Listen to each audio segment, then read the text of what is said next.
बाबा सिद्ध की मर्डर मामले से जुड़ी एक और बड़ी खबर आ रही है। हत्याकांड में शामिल चौथे आरोपी की पहचान हो गई है। चौथे आरोपी का नाम मोहम्मद जीशान अख्तर है। जीशान अख्तर अभी फरार चल रहा है। ये बड़ी खबर हमने आपको बताया था कि इस पूरे मामले में 4 आरोपी थे, जिसमें से 2 गिरफ्तार हुए हैं, 2 फरार हैं। चौथे आरोपी की पहचान नहीं हो पा रही थी और अब बड़ी खबर आ रही है, उसका नाम है जीशान अख्तर और इसकी पहचान हो गई है। इसका नाम है मोहम्मद जीशान अख्तर और ये फिलहाल फरार चल रहा है। पुलिस की टीम इसको तलाश रही है। 3 शूटर जिनकी तस्वीरें आपके सामने हैं, शिव कुमार, धर्मराज कश्यप और गुरमैल सिंह। चौथा जो आरोपी इस पूरे मामले में, उसकी पहचान कर ली गई है, जिसका नाम है मोहम्मद जीशान अख्तर। और इन लोगों ने मिलकर इस हत्याकांड को अंजाम दिया था और जिसमें जो आप देख रहे हैं शिव कुमार, वो फरार चल रहा है। धर्मराज कश्यप और गुरमैल सिंह, इन दोनों को गिरफ्तार कर लिया गया है।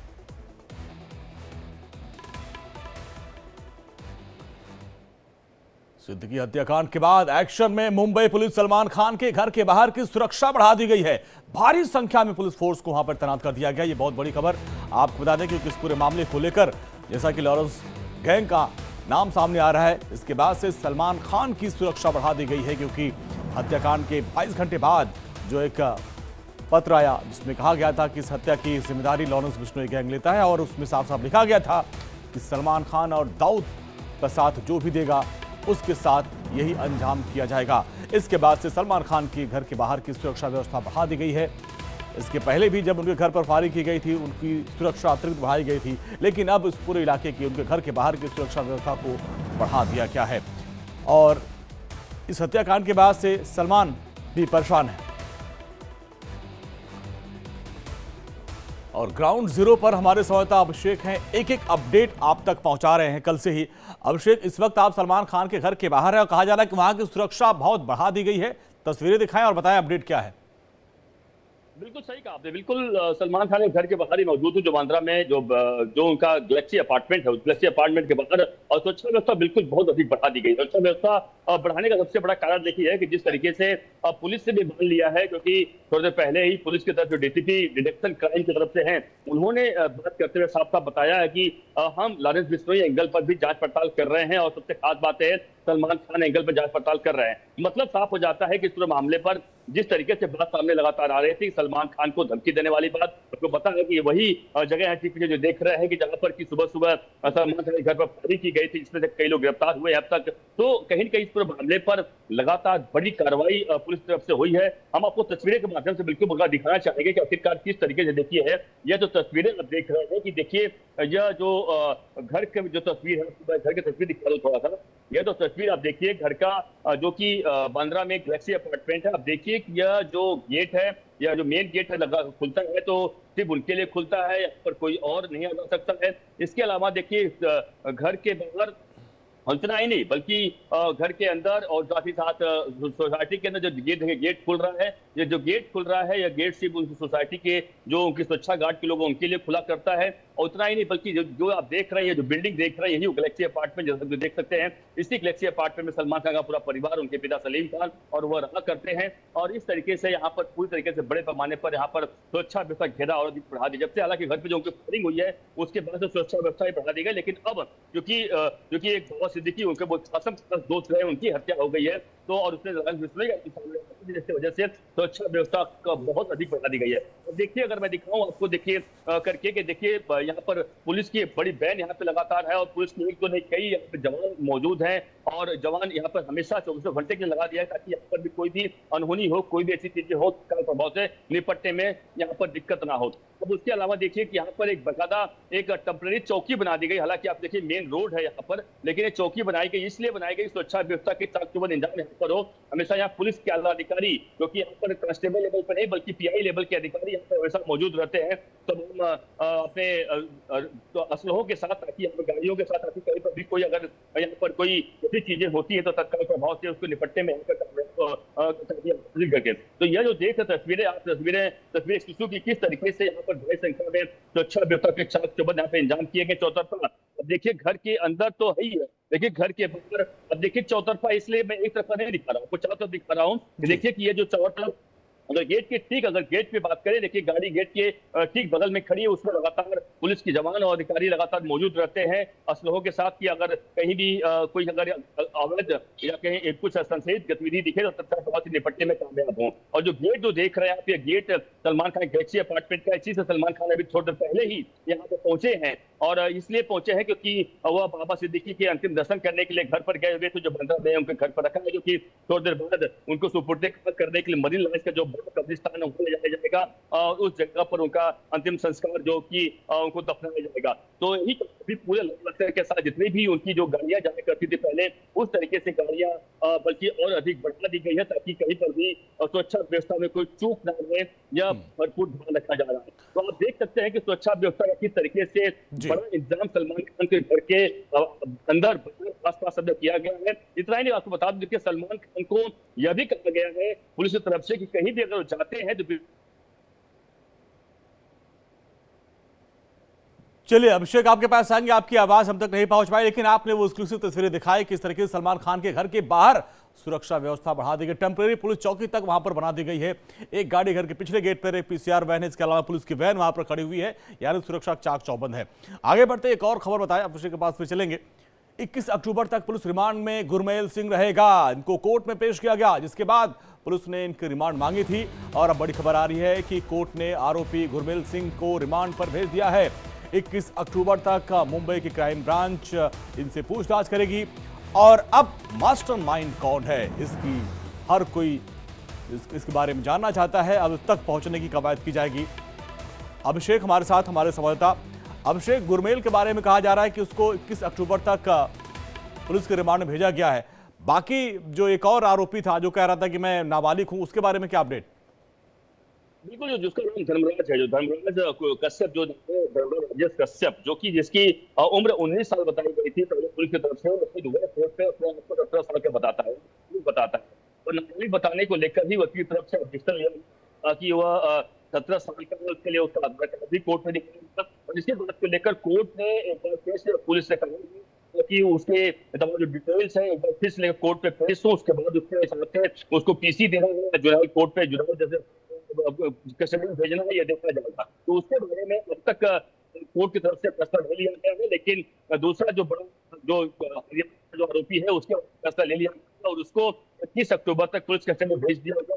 पुलिस उससे पूछताछ करेगी, लेकिन बड़ा सवाल ये उठता है कि जिस तरीके से आप देखिए कि यह आरोपी जो है कश्यप की बात मैं कर रहा हूँ, जो कि 17 साल का बता रहा है, अगर 17 साल के सच में हो तो समझिए किस तरीके से बड़ी सोची समझी साजिश के तहत एक बड़ी साजिश रची गई है कि यह पता है कि अगर वह जुर्नैल है, अगर वह नाबालिग है, तो किस तरीके से उसे कम सजा मिलेगी और जल्द ही पकड़ा जाएगा, और तमाम ऐसी चीजें सामने आएगी। तो कहीं कहीं ये बहुत सुलझती रहती है कि वो बच्चा था, वो नाबालिग था, उसने बड़ी हरकत कर दी, कर दिया, तो कहीं पे देखो जो बातें सामने आती है। अभिषेक, इसमें जो पुलिस का वर्जन में सुन रहा था, इसके पहले खबर आ रही थी कि पुलिस ने कहा कि वो नाबालिग नहीं है, जबकि वो दावा कर रहा है कि वो नाबालिग है। उसको प्रूफ देना पड़ेगा अब तो।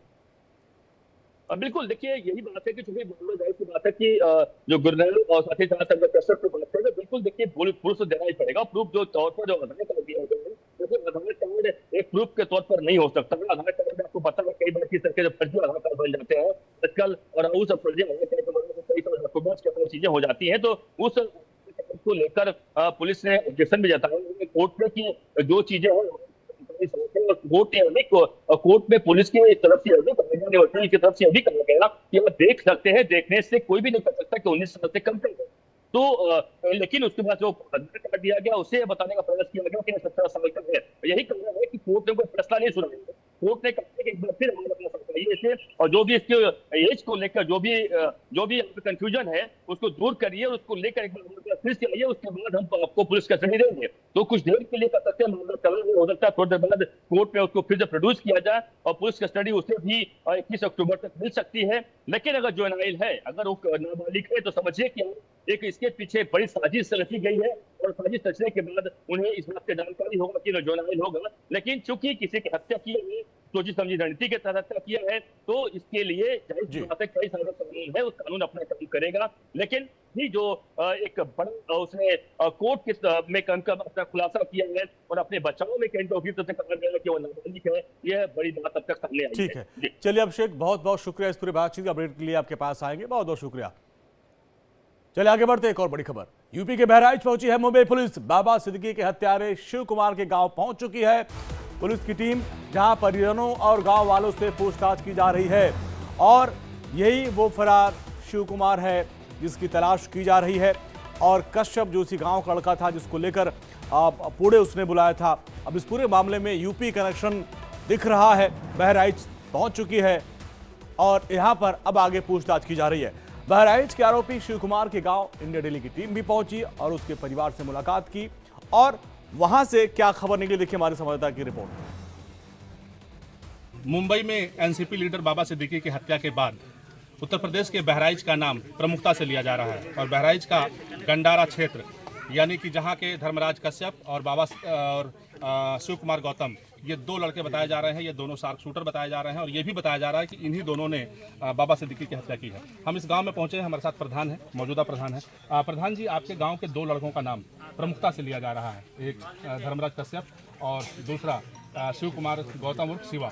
क्या लगता है कि ये दोनों इस हत्या में शामिल हो सकते हैं या इनकी हिस्ट्री कैसी थी, ये क्या लगता है आपको?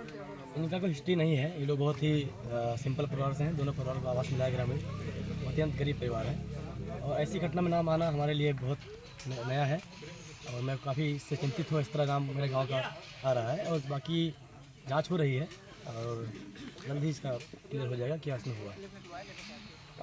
लेकिन जिस तरीके से कल के बाद आज सुबह से जिस तरीके से इन दोनों का नाम आया है, खास तौर पे ये भी कहा जा रहा है कि शिवा ने ही इसकी सुपारी भी ली है, ये भी सूत्रों के हवाले से जानकारी मिली है। लेकिन घर देखने के बाद तो बिल्कुल ऐसा नहीं लग रहा है कि शिवा जो है किस तरीके से घर देखिए, पूरा जो घर है वो कहीं ना कहीं खंडहर में है और जो सरकार से जो आवास मिला है उसी आवास में वो रह रहा है। तो क्या लगता है कि ये इतना बड़ा काम कर सकता है? नहीं, ये जाँच के विषय है, इस पर हम लोग कोई नहीं बोल सकते। जुडिशरी का मामला है जी, जाँच में पता लगेगा किसने शूट किया है, उससे क्लियर हो जाएगा। देखिए, मैं आपको दिखाऊं, अपने सहयोगी से कहूं कि वो दिखाएं। देखिए, गांव के लोग भी यहां पे पहुंचे हुए हैं, कहीं ना कहीं सभी के मन में ये उत्सुकता है और ये जानने का लोग प्रयास कर रहे हैं कि आखिर में ये क्यों ऐसी घटना हुई है। क्योंकि जिस तरीके से नाम प्रमुखता से शिव कुमार उर्फ शिवा का आ रहा है और धर्मराज कश्यप का आ रहा है, ऐसे में घर के लोग भी परेशान हैं।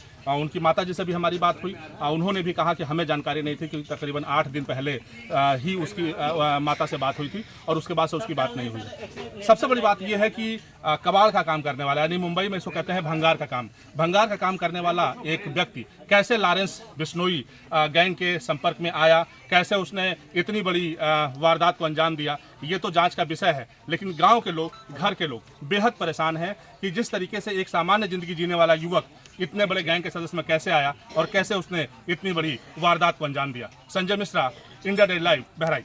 अब भैया हम पहले से जानित नहीं रहा, पूना गे रहे, पूना में भंगाड़ के काम करते रहे, वही हम जानित रहा है। और बम्बई वाला भैया हम नहीं जानित रहा है कि बम्बई में का करते हैं, का नहीं करते हैं, का खाते हैं, का कमाते हैं, यूँ हमका नहीं पता रहा है। वो होली में हम चला गया, तब से नहीं आवा भैया। तो भैया हम जब हम हुआ रहन नहीं दिया, खा सुना नहीं, तो हम का बताई दी, हमका जब कोई बताइस नहीं, मालूम नहीं रहा, हमसे बात नहीं करत रहा है, हमका फ़ोन नहीं करत रहा है, हमका कुछ वो नहीं करत रहा, तो हम का बताई दी भैया। कम से कम 18 साल तो हो गई करी हियाँ रहे भैया। तो निक करे, कहूँ टंट में काम करत रहे, कहूँ ईटा गारा करे चले जात रहे, कहूँ चले जात रहे, तो कहित रहे तो कहीं अब बाहर चले जेबे। तो मैंने 3 साल से निक कमात दियत रहे, मुला सिल नहीं कुछ किहिन है नहीं, अरे बात कहे कि नहीं दी हमका 2 पैसा कमाई के भेजवाइन घरे, तब बिटिया की दवाई करावा। अब इस पूरे मामले में सियासत हो रही है। इन सब के बीच एनसीपी नेता बाबा सिद्दीकी की हत्या पर शिवसेना नेता संजय निरुपम ने कहा कि यह हादसा विपक्ष है, इस पर राजनीति न करे, सियासी मुद्दा न बनाए। मैंने एक भाई और दोस्त खो दिया है। मुंबई पुलिस और क्राइम ब्रांच की टीम पूरे मामले की जांच कर रही है, तीसरे आरोपी की तलाश में जुटी है और हमें भरोसा है कि पुलिस बहुत जल्द आरोपी को पकड़ेगी और सख्त सजा दिलाएगी। जो घटना घटी है कल, वो हम सबके लिए बहुत ही चिंताजनक है, बहुत ही दुर्भाग्यपूर्ण घटना थी।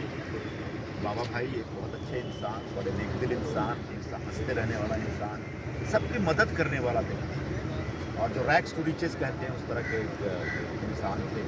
हम लोग के तो बड़े व्यक्तिगत दोस्त थे, हम लोग साथ में काम किए थे। तो ये एक हमारे लिए एक व्यक्तिगत लॉस है, हमको बहुत अच्छा नहीं लग रहा। अचानक मतलब विश्वास ही नहीं हो पा रहा है। लेकिन जो हुआ है उसके लिए मुंबई पुलिस को, सरकार को बहुत सख्ती से पेश आना पड़ेगा। और जो भी हत्यारे हैं, 2 हत्यारे पकड़े गए हैं, एक फरार है, बेचारी इंदौर का रहने वाला है।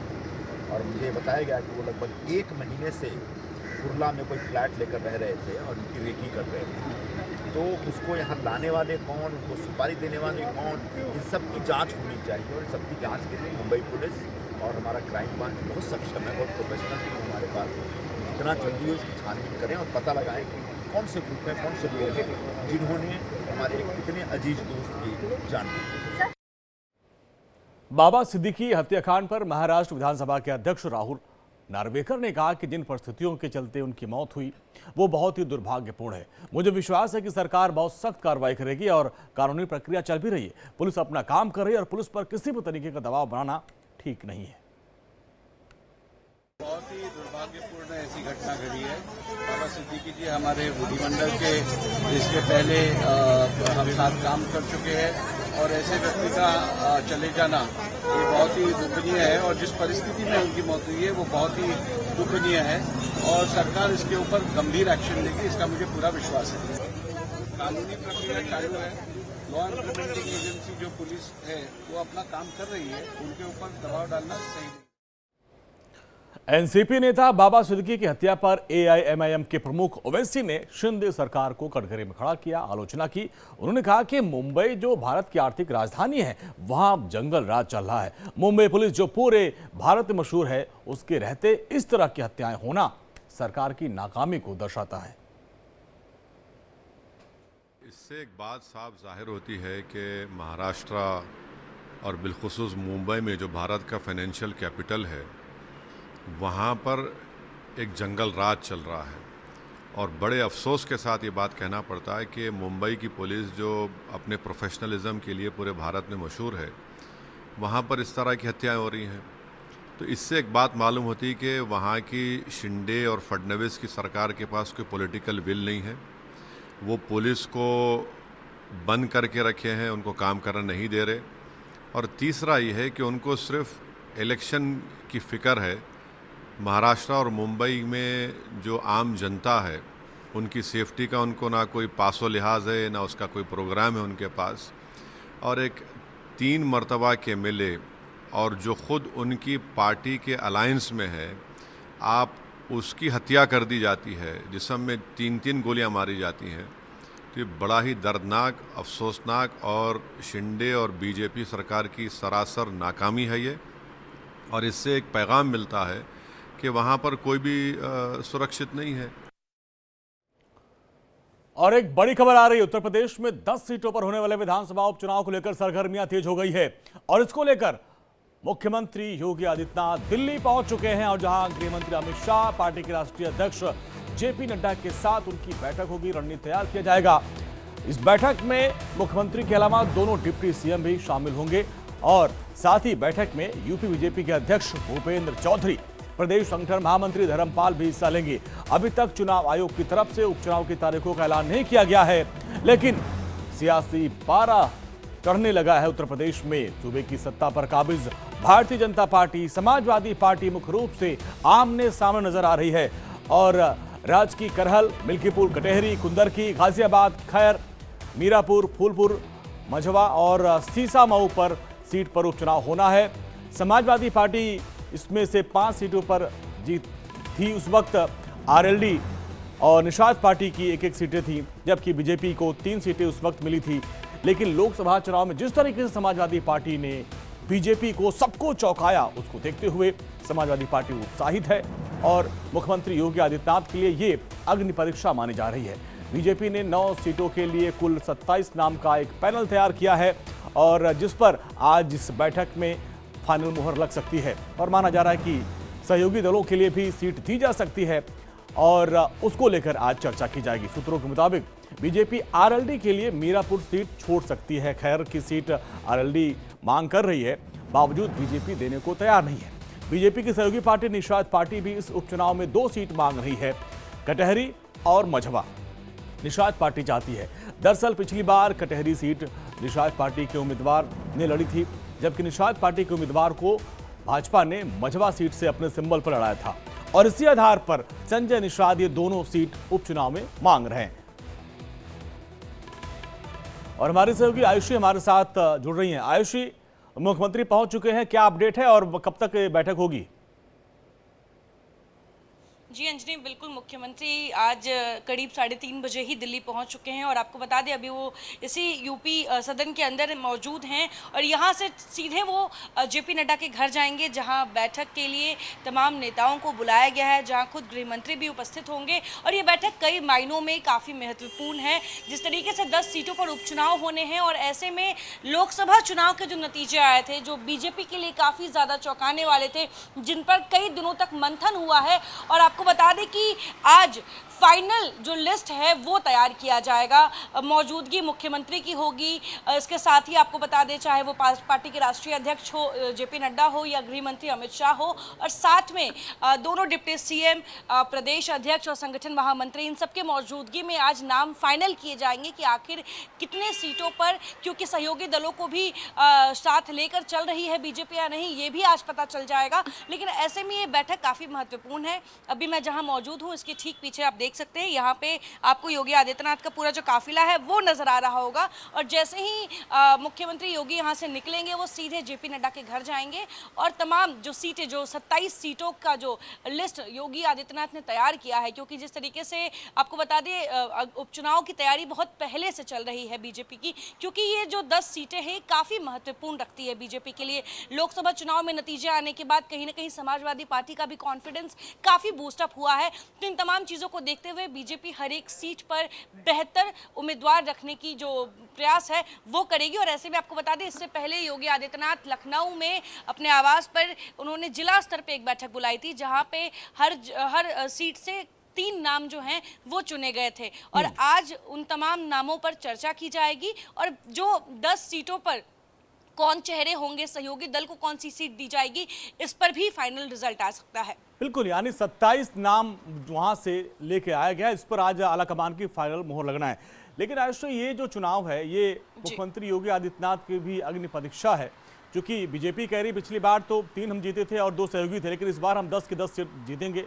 उधर समाजवादी पार्टी दावा करे कि भाई इंडिया गठबंधन 10 की 10 सीटें जीतेगा और 6 सीटों पर तो नाम ऐलान कर दिया समाजवादी पार्टी ने, यानी यहाँ पर उन्होंने बाजी मान ली है। बिल्कुल, समाजवादी पार्टी काफ़ी ज़्यादा कॉन्फिडेंट नज़र आ रही है। हम देख सकते हैं किस तरीके से 6 सीटों का पर नामों का ऐलान पहले ही समाजवादी पार्टी की तरफ से किया जा चुका है। अगर बीजेपी की बात कर ले तो बीजेपी की जो स्ट्रैटेजी हमेशा से रही है चुनाव लड़ने की, बीजेपी ने हमेशा ये कोशिश किया है कि वो बाकी पार्टियों से हट के अपनी स्ट्रैटेजी तैयार करे और उसको मद्देनजर रखते हुए ये जो 10 सीटें हैं ये इस बार बीजेपी के लिए बेहद महत्वपूर्ण है, योगी आदित्यनाथ के लिए बेहद महत्वपूर्ण है, क्योंकि जिस तरीके से लोकसभा चुनाव के जो नतीजे आए थे, कई तरह की अफवाहें हुई थी कि योगी आदित्यनाथ के जो मन पसंदीदा कैंडिडेट्स हैं उनको जगह नहीं दी गई। लेकिन इस बार ये जो चुनाव है, इस चुनाव में योगी आदित्यनाथ के चयन किए गए जो चेहरे हैं, जो 27 चेहरे हैं, उनमें से किसी को फाइनल किया जाएगा, उनमें आलाकमान जो है उनमें से जो चेहरे हैं वो तय करेगा। तो बिल्कुल ये एक अग्नि परीक्षा योगी आदित्यनाथ के लिए भी है और बीजेपी के लिए भी है, ताकि वो समझ सके कि आखिर यूपी कितना उनके हाथ में है। क्योंकि लोकसभा चुनाव में तो योगी जी की बहुत चली नहीं थी, उनके दोनों जो डिप्टी थे वो भी उनके साथ खुल के नहीं थे। अब लग रहा है पैचअप करा दिया गया, आज दोनों डिप्टी वहां पहुंचे हैं, उनको लेकर क्या है? जी बिल्कुल, अगर बात कर ले ब्रजेश पाठक जी की और केशव प्रसाद मौर्य जी की, तो समय समय पर ये खबरें आई हैं कि चाहे वो केशव प्रसाद मौर्य कभी कोई ऐसा कार्यक्रम रखते हैं जहां पे मुख्यमंत्री इनवाइटेड नहीं होते हैं, कोई ऐसी बैठक हो जाती है जहां मुख्यमंत्री की उपस्थिति नहीं होती है। और जिस तरीके से केशव प्रसाद मौर्य दिल्ली आते हैं अमित शाह से मुलाकात करने के लिए, जेपी नड्डा से मुलाकात करने के लिए, जबकि वो बैठक 3 दिन पहले ही दिल्ली में लखनऊ में हो चुकी होती है, तो वो भी कई तरह के सवाल खड़े करते थे और करते आए हैं कि आखिर योगी आदित्यनाथ की गैर मौजूदगी में जो पार्टी में इतनी एक्टिविटी हो रही है, आखिर क्या मुख्यमंत्री की वहां उपस्थिति जरूरी नहीं थी। ये तमाम तरह के जो सवाल हैं वो पूछे जाते रहे हैं, लेकिन समय समय पर पार्टी द्वारा ऑल इज वेल का जो झंडा है वो भी दिखाया गया है। और ये चुनाव एक अग्नि परीक्षा पूरी बीजेपी के लिए, पूरी यूपी इकाई के लिए है कि आखिर क्या ऑल इज वेल है, क्या जो दोनों डिप्टी सीएम हैं और जो मुख्यमंत्री बहुत बहुत शुक्रिया। इस खबर पर आप नजर बनाए रखिए, अपडेट के लिए आपके पास आएंगे, क्योंकि थोड़ी देर बाद बैठक होने वाली है। अब देखना ये होगा कि वहां से किन किन उम्मीदवारों के नाम का आज ऐलान होता है। रुकते हैं छोटे से ब्रेक के लिए, ब्रेक के बाद भी खबरों का सिलसिला लगातार जारी है।